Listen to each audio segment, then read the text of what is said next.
December 31st, 2025. Silver plunged to $70.50. Headlines erupted in panic as retail traders rushed to sell. But something felt off. Within just 48 hours, the price rebounded to $71.83. No clarification, no follow-up, just silence. What if the drop was never authentic? What if it was a regulatory maneuver carried out by the largest banks on the planet? What if a billion-dollar error handed their rivals the opportunity of a lifetime? Enter the GSIB mechanism, a little-known feature hidden inside Basel III regulations, a structural loophole that pressures banks to distort markets every December 31st. This time, the strategy backfired. Welcome to Gold Silver News Channel, the channel where financial secrets stop hiding in plain sight. If you've managed to get this far in life without subscribing to channels that waste your attention, we respect that. But here's our approach. We don't chase hype. We don't make bold predictions. We focus on documentation. If that sounds worthwhile, hit the subscribe button like you're approving a wire transfer. Before we dive in, leave a comment and tell us where you're watching from. New York, London, Singapore, Mumbai? Because what unfolded on December 31st rippled through every market worldwide. Let's begin. On December 30th, 2025, silver was trading around $72.15 per ounce. Nothing seemed unusual. Traders were settling in for the holiday lull. Volume was light, liquidity was fading. It looked like a routine year-end wind-down, or so it appeared. Then, within 36 hours, the price fell to $70.50, a decline of nearly 6.5% in less than 2 days. Financial media framed it as a standard year-end pullback. Analysts went on television to frame the move as simple profit-taking. The story was neat, easy to digest, and quickly accepted. Excess speculation had finally run into reality. Bulls had pushed too far. The market, they said, was merely resetting ahead of the new year. Nothing strange, nothing concerning, just routine market behavior. But anyone actually watching the price action, anyone studying volume behavior, anyone tracking order flow could see something different unfolding. This was not natural selling. It wasn't retail fear. It was something far more intentional. The first signal showed up in the futures market. Large block orders slammed into the COMEX in coordinated bursts, not the scattered exits of anxious retail traders, but structured, algorithm-driven institutional unloading. This was balance sheet management, not emotional decision-making. The second signal was the accuracy. When silver reached $70.50, the selling halted instantly. Not slowly, not with a fade, it stopped as if a switch had been thrown. Price settled right at $70, a level that had acted as support weeks earlier. It bounced, retested, and held. For anyone fluent in technical analysis, that behavior stood out. In real market crashes, prices break through support. Fear pushes sellers beyond rational exit points. Panic creates disorder. But this wasn't panic. This was controlled, calculated, deliberate. The third signal appeared 48 hours later.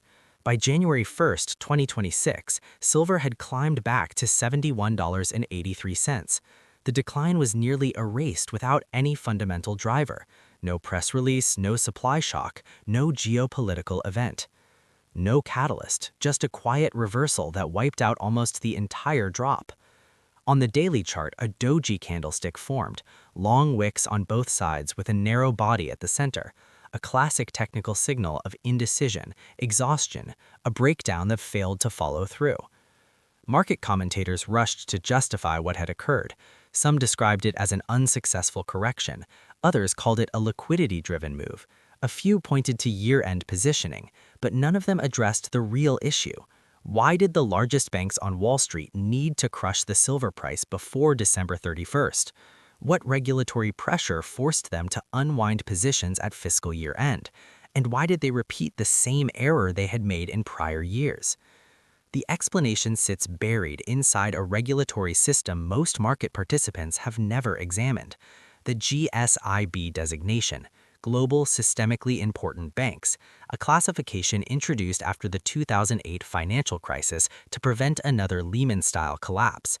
It was implemented through the Basel III framework and enforced by central banks around the world. Under GSIB rules, the largest financial institutions are required to hold additional capital buffers. These buffers range from 1% to as high as 3.5% of total risk-weighted assets. The precise requirement depends on a bank's systemic importance score. That score is calculated once per year on a single date, December 31st. Every major bank is aware of this date. Every risk management team plans around it. Every compliance officer tracks balance sheet exposure leading up to it, because the snapshot taken on December 31st determines regulatory capital obligations for the entire year that follows. These requirements apply for the entire year that follows. One day, one measurement, 12 months of consequences. That creates a powerful incentive. Reduce measured risk on December 31st. Save hundreds of millions in required capital. Commodity positions, especially precious metals futures, play a large role in those risk calculations. So the banks did what they always do. They sold silver futures ahead of the year-end snapshot. They pushed prices lower through concentrated selling. They triggered stop losses from technical traders. They made it look like a normal market correction. Then, once January 1st arrived and the regulatory measurement was locked in, they quietly started rebuilding the same positions they had just sold. This is the GSIB game, a pattern that repeats year after year. This time, however, something broke. This time, the banks made a serious miscalculation, one that ended up costing far more than they saved in regulatory capital. Most people have never heard of Basel III, and that is exactly how the banks prefer it. It sounds dull, technical, and disconnected from everyday life. Just another rulebook buried under thousands of pages of financial language. But inside those pages, hidden within the compliance rules, sits one of the strongest market-moving forces in global finance, the GSIB scoring system. To understand what happened on December 31st, 2024, you first need to understand how this system actually works. Not the cleaned-up version shown in bank reports, but the real structure, the mechanics, the loopholes, the parts that can be exploited. After the 2008 financial crisis, regulators faced a difficult question. How do you stop banks from becoming too big to fail? How do you stop banks from growing so large that they cannot fail? How do you stop financial institutions from taking risks that could threaten the entire system? Regulators came up with an answer that sounded simple. Force the biggest, most connected banks to hold more capital. Penalize systemic importance with higher capital requirements. Push institutions to either reduce their size or pay a cost for their complexity. To do this, the Basel Committee on Banking Supervision created a scoring system. It's based on 5 categories, each measuring a different type of systemic risk. Size is measured by total assets and overall exposure. Interconnectedness is measured by how much a bank is linked to other financial institutions. Substitutability looks at how difficult the bank would be to replace if it failed. Complexity is measured by derivatives exposure, trading positions, and the size of the trading book. Cross-border activity measures how extensive the bank's international operations are. Each category receives a score. Those scores are combined into a single number. That number determines which regulatory bucket the bank falls into. Each bucket carries a different capital surcharge. Bucket 1 requires an additional 1% capital buffer. Bucket 2 requires 1.5%. Bucket 3 requires 2%. This increases all the way up to Bucket 5, which requires 3.5%. For a bank with $1 trillion in risk-weighted assets, moving from Bucket 2 down to Bucket 1 can save roughly $5 billion in required capital. That $5 billion can be used elsewhere. It can be lent out, invested, or used to generate returns. The incentive is massive, and the measurement date is known, fixed, and predictable, December 31st. So, every year, as the calendar moves toward year-end, the same process begins. Risk managers review their balance sheet positions. Compliance teams estimate upcoming GSIB scores. Trading desks are told to cut measured exposure. Not forever, just briefly, just long enough for the snapshot. Commodity derivatives fall directly into the complexity calculation. Precious metals futures, especially silver and gold, also affect interconnectedness scores. These positions tie banks to clearing firms, counterparties, and other financial institutions. They add to the network of connections regulators are concerned about. Reducing these positions before December 31st improves the score. Selling silver futures lowers complexity. Cutting commodity exposure reduces interconnectedness. The math is simple. But this is where the system starts to fail. When several GSIB banks follow the same plan at the same time, they distort the market. When they all sell silver futures in the final week of December, prices drop sharply. When year-end de-risking happens across institutions, even without coordination, it becomes market manipulation in practice. This was never the regulator's intention. Basel III was meant to make the financial system safer. Instead, it created a predictable once-a-year cycle of forced selling. In December 2023, silver fell 4% during the final trading week. In December 2022, it dropped 3.8% ahead of year-end. In December 2021, silver declined 5.2% late in December.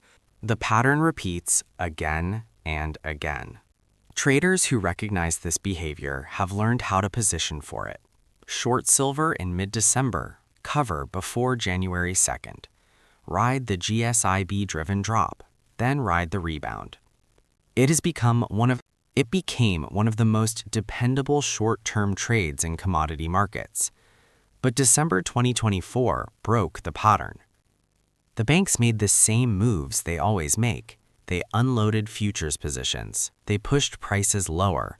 They improved their year-end GSIB scores. But this time, the physical market did not respond the way it always had. This time, industrial buyers stepped in around $70.50. This time, sovereign players used the drop to accumulate metal. This time, the paper market completely disconnected from physical reality. The banks met their regulatory targets. They reduced capital surcharges. They checked the boxes required under Basel III. But in the process, they made a severe strategic mistake. They sold physical silver to competitors at discounted prices. They allowed China to acquire metal below fair market value. They gave Samsung and other technology firms the chance to lock in supply cheaply. They drained their own vaults to satisfy regulatory optics. From a compliance standpoint, the GSIB mechanism worked exactly as designed. From a market standpoint, it produced an outcome that will follow these institutions for years. Because while banks were focused on accounting and regulatory checklists, real buyers were focused on something else entirely. A game measured not in quarterly reports, but in tons of physical metal. And that game was only getting started. While New York was celebrating a regulatory win, Shanghai was sending a very different signal. On December 31, 2024, at 9 a.m. Shanghai time, COMEX silver had closed the prior session at $70.50. The Western narrative declared success. The sell-off was finished. The market had corrected. But on the Shanghai Futures Exchange, something unusual was unfolding. Silver was trading near $73.20 per ounce, a premium of $2.70 over Western prices. Not a brief anomaly, not a technical glitch, a structural gap that widened hour by hour. This wasn't supposed to happen. In efficient markets, arbitrage closes price gaps. Traders buy where prices are low and sell where prices are high. Differences disappear quickly, often in minutes. But this gap wasn't shrinking. It was growing. By the afternoon session in Shanghai, the premium had expanded to $3.15. By evening, it touched $3.40. The physical market in Asia was broadcasting a message Wall Street refused to acknowledge. Paper prices were disconnected. Physical metal was what mattered, and physical metal was becoming scarce. To understand why this matters, you have to understand what the Shanghai premium really represents. It isn't just a price difference. It's a vote on supply and demand reality. It's the market saying, we don't accept paper pricing anymore. Chinese industrial buyers were not joining the Western sell-off. They were doing the opposite. Solar panel producers were accelerating purchases. Electronics manufacturers were locking in 6-month supply contracts. Strategic reserves were quietly increasing. While U.S. banks were dumping paper positions to satisfy regulators, Chinese buyers were accumulating physical silver out of necessity. That split revealed something critical: two entirely different markets operating under the same name. One market trades contracts, promises, and financial instruments. The other trades real metal, physical bars, deliverable supply. And more, these two markets are drifting apart. The Shanghai Premium itself isn't new. What is new is how long it has lasted, how large it has become, and how little it responds to Western price pressure. In past years, when COMEX prices dropped, Shanghai followed within a day. Premiums would jump briefly, then arbitrage would close the gap. Metal would move from west to east, prices would realign, balance would return. That is no longer happening. December 2024 marked the fourth straight month with Shanghai premiums above $2 per ounce. 4 months of Chinese buyers paying well above Western spot prices. 4 months of physical silver moving in only one direction, from London vaults to Shanghai warehouses, from COMEX registered inventory to Asian factories, from Western financial hubs to Eastern manufacturing centers. The inventory data confirms it. From September through December 2024, COMEX registered silver stocks dropped by roughly 47 million ounces. London vault holdings fell by about 63 million ounces during the same period. At the same time, inventories at the Shanghai Futures Exchange increased by nearly 89 million ounces. The metal didn't vanish. It moved, and it stayed. But the Shanghai Premium tells only part of the story. The stronger signal came during the December 31st sell-off itself. While Western paper prices were collapsing, physical delivery demand in Shanghai actually rose. Requests for delivery on January contracts jumped 34% above December averages. Industrial buyers weren't selling into the drop. They were buying aggressively, using the Western year-end flush as a rare opportunity. Samsung, the South Korean electronics manufacturer, reportedly secured roughly 3 months of silver supply at prices between $70.80 and $71.20. Several Chinese solar producers locked in supply contracts during the same 48-hour window. In India, jewelry manufacturers, normally highly sensitive to price, raised orders by 23% week over week. These aren't speculators, these are end users, companies that require physical silver to produce goods. They don't care about chart patterns, moving averages, or momentum indicators. They care about securing material at workable prices. And they saw what the banks missed. Silver near $70 in a world of rising industrial demand is an opportunity. The solar sector alone consumes roughly 140 million ounces of silver each year. That figure is expected to reach 185 million ounces by 2027. Electric vehicle production uses another 65 million ounces annually. Electronics manufacturing accounts for about 240 million ounces. Total global mine supply is around 830 million ounces per year. The math is straightforward. Industrial demand is taking up a growing share of available supply. Investment demand hasn't even entered the picture yet, and the margin for error is shrinking. When Western banks pushed prices down to $70.50, they weren't focused on these fundamentals. They were focused on December 31st balance sheet optics. They were optimizing for regulatory compliance, not business reality. At the same time, in Shanghai, Seoul, and Mumbai, industrial buyers were focused on something very different: securing real metal before shortages become obvious. The Shanghai Premium is more than a price difference. It's a warning, a signal that paper markets are losing control, a sign that physical supply is starting to matter more than financial engineering, a message that the banks may have just executed their final successful price smash. Because next time, the floor may not hold at $70, not because prices will fall further, but because at that level there may be no metal left to purchase.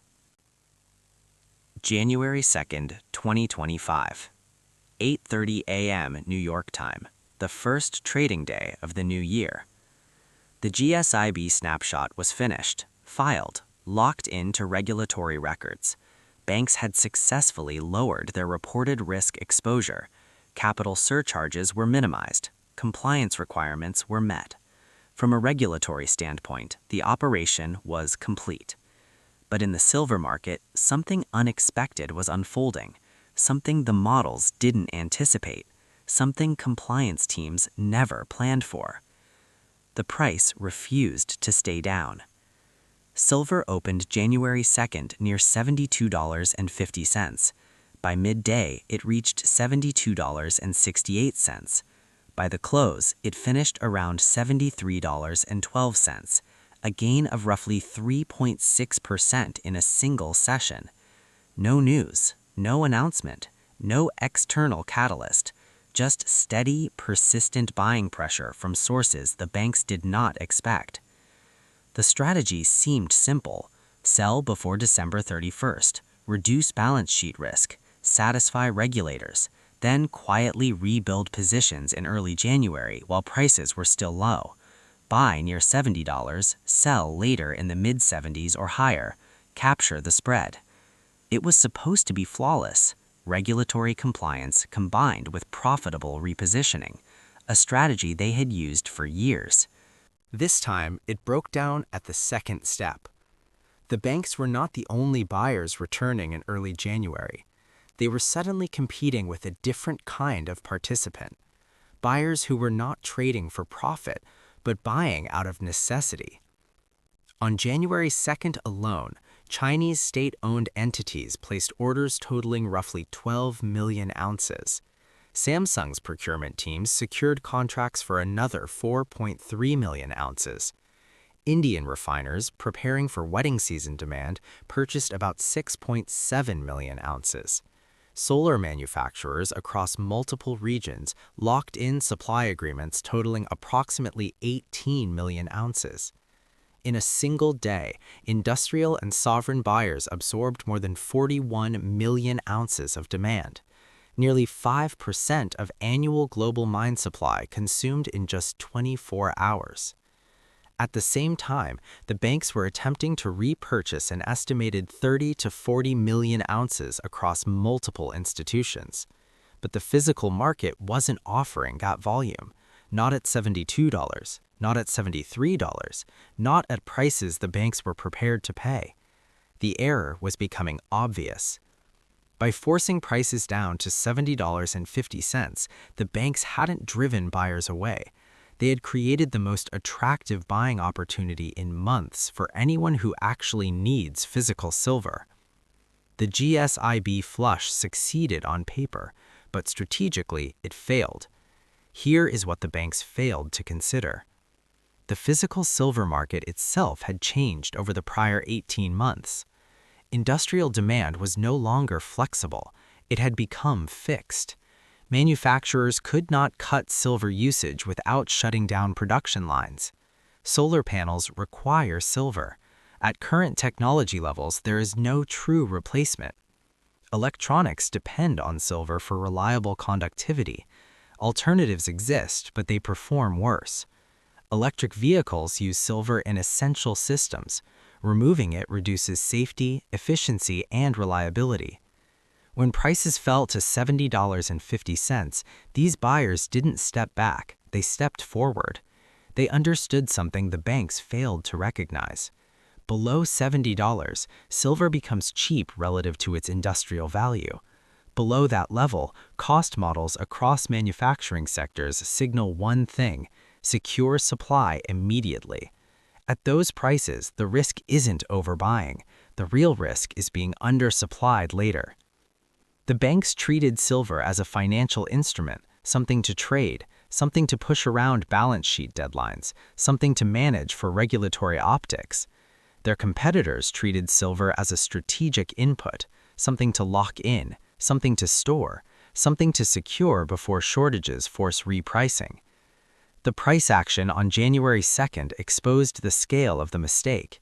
The banks needed to repurchase roughly 35 to 45 million ounces to restore their positions. The market was offering perhaps 8 to 12 million ounces at prices they considered acceptable.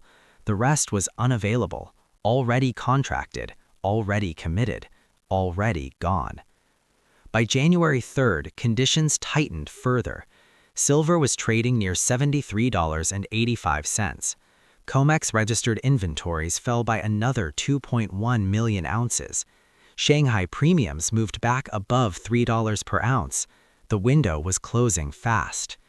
This is how misjudgments unfold in physical commodity markets. Paper exposure can be rebuilt instantly with a few keystrokes. Physical exposure requires metal that actually exists, metal that can be delivered, metal that is available when needed, and increasingly it wasn't. The true cost of the December 31st price smash was becoming measurable. The banks may have saved between $400 and $600 million in regulatory capital requirements, but they gave up more than 40 million ounces of physical silver to competitors at roughly $70.50 per ounce. Silver those buyers would not sell back at $75, $80, or even $90, because they weren't traders, they were manufacturers. They would consume that metal, turn it into products, and sell those products to end users. Once consumed, that silver would never return to tradable inventory. The banks optimized for a single regulatory snapshot. Their competitors optimized for supply security. One approach saves money briefly, the other protects long-term market position. From a compliance standpoint, December 31st, 2024 was a win. From a strategic standpoint, it was a failure. The GSIB mechanism worked exactly as regulators designed it to. It reduced measured systemic risk on the reporting date, but it introduced a new danger regulators hadn't considered at all: the risk that strict compliance could quietly destroy competitive advantage. By January 7th, silver was trading near $74.60. The banks that sold near $70.50 were now forced to buy back at $74.60. And the consequences were only beginning to surface. That price gap represented roughly a $4.10 loss on an estimated 35 to 40 million ounces. That translates to approximately $143 to $164 million in direct trading losses alone. And that was only the beginning. Add the opportunity cost of silver now sitting in competitors' hands. Add the reputational damage from a failed price operation. Add the long-term disadvantage of reduced physical inventory. The full cost is impossible to calculate precisely, but it is clearly measured in billions, not millions. All of that damage just to save a few $100 million in regulatory capital charges. This is the reality the banks would rather keep hidden. The GSIB system is not making markets safer, it is pushing institutions into strategically irrational behavior. Decisions that help competitors, decisions that weaken their own market positions, decisions that favor regulatory optics over real-world economics. December 31st, 2024 was not a genuine market collapse. It was regulatory compliance dressed up as price discovery, and the institutions that carried it out are now dealing with the consequences. Meanwhile, the buyers who stepped in at $70.50 are positioned for what comes next. The sell-off itself was an illusion, but the fallout is very real. The GSIB dynamic is no longer hidden.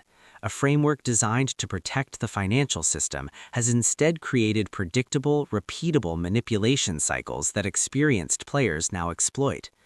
The banks believed they were reducing risk. In reality, they were transferring wealth and strategic advantage to others. This is Gold Silver News Channel, where financial mysteries stop being mysteries. If this breakdown changed how you view market behavior, consider subscribing. And if you start noticing similar patterns in other commodities, pay attention. What happened in silver is not an isolated case. It's happening everywhere.